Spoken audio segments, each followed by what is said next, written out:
अस्सलाम वालेकुम, मैं हूं इश्तियाक गुंदल। आप मेरा यूट्यूब और फेसबुक चैनल देख रहे हैं, देखने का बहुत शुक्रिया। पाकिस्तान में दहशतगर्दी की कार्रवाइयों की बात करें तो पाकिस्तान में दहशतगर्दी के वाकयात अब तासर ये दिए जा रहे हैं और बज़ाहिर ऐसा नजर आ रहा है कि वो माजी का हिस्सा बन चुके हैं। लेकिन अब अगर हम सवात के हवाले से बात करें तो कुछ इस तरीके से रिपोर्ट्स मंजर आम पर आई जिसकी बुनियाद पर यह कहा जा सकता है कि सवात में दहशतगर्द अनासर जो हैं वो एक बार फिर सर उठाने में कामयाब हो चुके हैं, या वो सरगर्मियां उनकी जो है उसके अंदर तेजी आ रही है और वो बड़ी तेजी के साथ सरगर्म होते जा रहे हैं। इसी हवाले से अगर हम देखें तो सवात के अंदर जिस तरीके से कोई दहशतगर्दी के इक्का दुक्का वाकयात नजर आए, उसके बाद हम देखते हैं कि सैकड़ों अफराद ने एहतजाज किया, जो इस चीज का मुंह बोलता हुआ सबूत है कि सवात के अंदर दहशतगर्दी मुस्तकिल तौर पर खत्म नहीं हुई, और अगर एक वक्त में मुस्तकिल तौर पर खत्म हो गई थी तो अब टीटीपी की तरफ से दोबारा उसका आगाज हो चुका है। इसी हवाले से कुछ अहम मालूमात हैं, कुछ इन्फॉर्मेशन है, वो आपके साथ शेयर करना चाहता हूं। एक तो मैंने कहा कि सैकड़ों अफराद ने वहां पर एहतजाज किया, और इसके साथ साथ इस तरह की जो वीडियोस थी कुछ वो भी मंजर आम पर आई, जिसके अंदर हमने देखा कि पाक फौज के एक जो मेजर थे उनके कुछ साथियों समेत उनको यरगमाल बनाया गया था। उन्होंने अपनी यूनिट का नाम भी लिया उस वीडियो के अंदर, और उसमें उन्होंने साफ तौर पर देखा जा सकता है कि कैसे उनको यरगमाल बनाया गया था। और उसके बाद भी ये तासर देने की कोशिश की जा रही है कि स्वात के अंदर सब अच्छा है, लेकिन हम अगर गुज़श्ता कुछ दिनों की बात करें, जिस तरीके से मीडिया पर रिपोर्ट्स आ रही हैं या वहां के जो मुकामी लोग हैं उनका जो नुक्ते नजर है, सब अच्छा नहीं है। उसकी वजह यह है कि हम देखते हैं कि स्वात और कोहाट में धमाके हुए और अमन कमेटी के उसके अंदर जो रुकन थे वो और कुछ पुलिस एहलकार शहीद भी हुए।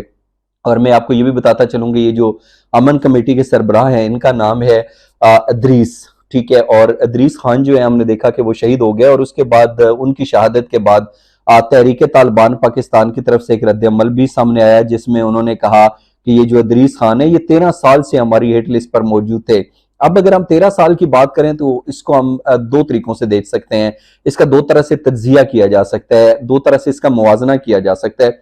अगर तो अदरीस खान 13 साल से तहरीक तालिबान पाकिस्तान जो कि कलदम जमात है उसकी हिट लिस्ट पर मौजूद थे, तो ये सिक्योरिटी फोर्सेस की कामयाबी है, ये बेहतरीन हिकमत अमली है, ये सवात के इलाकों के अंदर अमन का मुंह बोलता सबूत था कि 13 साल से वो उनके हिट लिस्ट पर मौजूद थे। तो उन्होंने बेशुमार दफा ट्राई की होगी, बड़ी दफा कोशिश की होगी कि किसी भी तरीके से अदरीस खान को टारगेट किया जाए, लेकिन वो ऐसा नहीं कर सके। लेकिन दूसरी तरफ अब हमने ये देखना है कि अगर 13 साल वो टारगेट नहीं कर सके तो आखिर हालात में ऐसा क्या बदला कि जिसे वो 13 साल से टारगेट करना चाह रहे थे लेकिन नाकाम रहे, बिल आखिर वो अदरीस खान को जो है टारगेट करने में कामयाब हो गया। तो यकीनी तौर के ऊपर ये कलम फिक्रिया है, ये खुशगवार जो है हालात की तरफ इशारा नहीं कर रहा। और अगर इस तरीके से खुदा न खास्ता ये वाकयात होते रहे तो फिर यह है कि 2007 से अगर 2009 की बात करें तो जिस तरीके से सवात के अंदर दहशतगर्दी के वाकयात हमें मुसलसल नजर आते थे,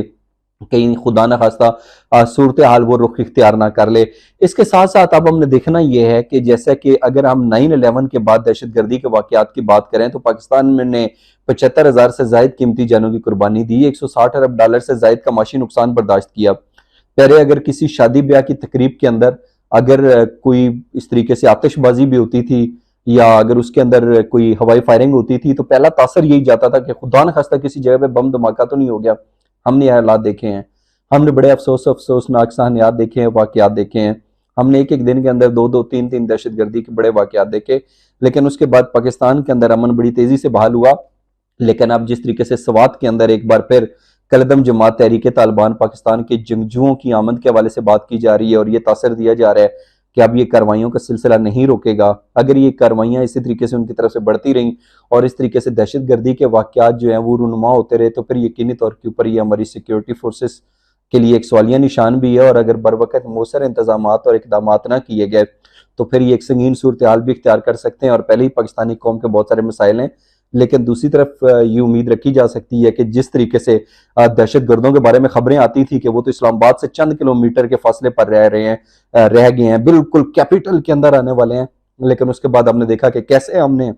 ऑपरेशन ज़रब किया और उनको दर मार भगाया, धकेल दिया। वो खुद यहाँ से फरार होकर अफगानिस्तान चले गए। गोया कि अफगानिस्तान की तरफ से हमें मौसर तावन नहीं मिला, लेकिन फिर ऑपरेशन रद्दुल फसाद और ऑपरेशन रद्दुल फसाद के नतीजे में जिस तरीके से search operation, intelligence based operation और कॉम्बिंग ऑपरेशन किए गए, उसके बाद जो अमन मिला वो हमारे सामने है। तो उम्मीद की जा सकती है कि सिक्योरिटी फोर्सेज इस तरह के जो थ्रेट्स होंगे, जो जंगजू होंगे, उनके खिलाफ मौसर हिकमत अमली अपनाते हुए पाकिस्तान को दहशत गर्दी का निशाना नहीं बनने देंगे। आज का व्लॉग देखने का बहुत शुक्रिया। جانے سے پہلے اس چینل کو سبسکرائب ضرور کیجیے گا. اپنا بہت سا خیال رکھیے. اللہ حافظ.